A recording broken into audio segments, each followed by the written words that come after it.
how are you? Hello. Candy 101? You've got the right class. But they're all designed for canning, so they're tempered glass. They all use different lids, separate two-part lids. This part can be reusable forever until it gets rusty, which it will. This part's the only part you need to replace. So you got the jar and you got this, so only this part needs to be replaced. And tomatoes have acid in them, and we're going to add some lime juice just to make sure. So that's going to be the major thing. Very few things can you water bath can, so don't just assume that you can stick everything in the jar. And a water bath will always be acidic or sugar. It'll be jams and jellies, it'll be tomatoes, pickles, stuff like that. So the jars, they just need, you don't want to put cold jars in hot water. Then they're likely to crack even if they're tempered. So I'd say be careful with doing that.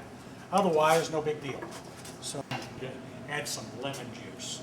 And it's just basically to make sure that you have enough acid. So that's why you could water bath a salsa that had peppers in it. Because the acid from the... That's right. From the tomatoes and from the lime juice. And from the lime juice,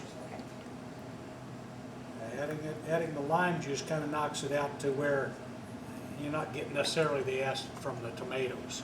Right. I would use a recipe off an approved canning site. Pickyourown.org. Make sure you feel good about being a true canning recipe. Always wipe the lids off. And snug. It's only going to take about 15 minutes once it comes to a boil, and it'll be done. The pressure canning takes a little bit longer. We'll get that going here. We're going to can spicy Southwestern soup mix from Everman's over here. I purposely did the soup mix just because I was trying to get something to show you guys how to do. I figured everybody's kind of intimidated by meat, so we need to do chicken. Yeah, or you could put anything in there. 2 inches. It's not boiling yet, right? Processing time for a water bath begins when the water becomes boiling. That's when you set your timer.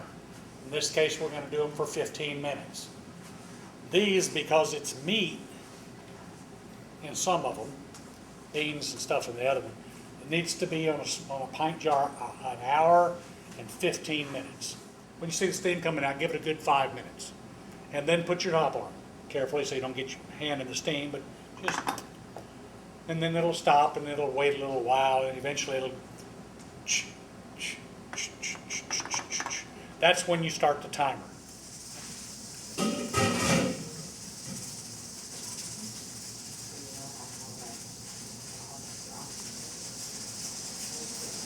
They always ask me, how long is it good for once you've canned it?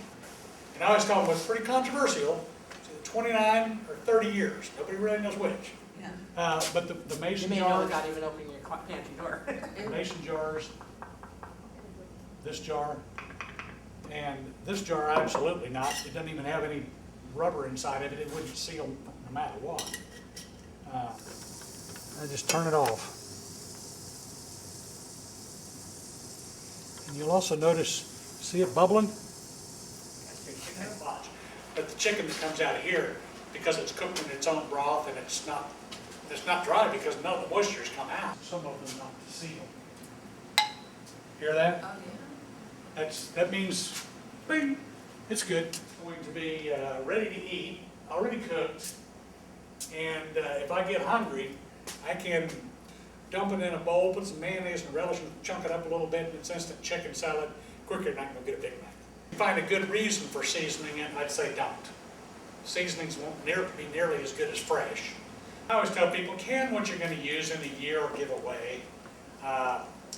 If after a year you haven't eaten it, move it to the front or put it on the counter and kind of force yourself to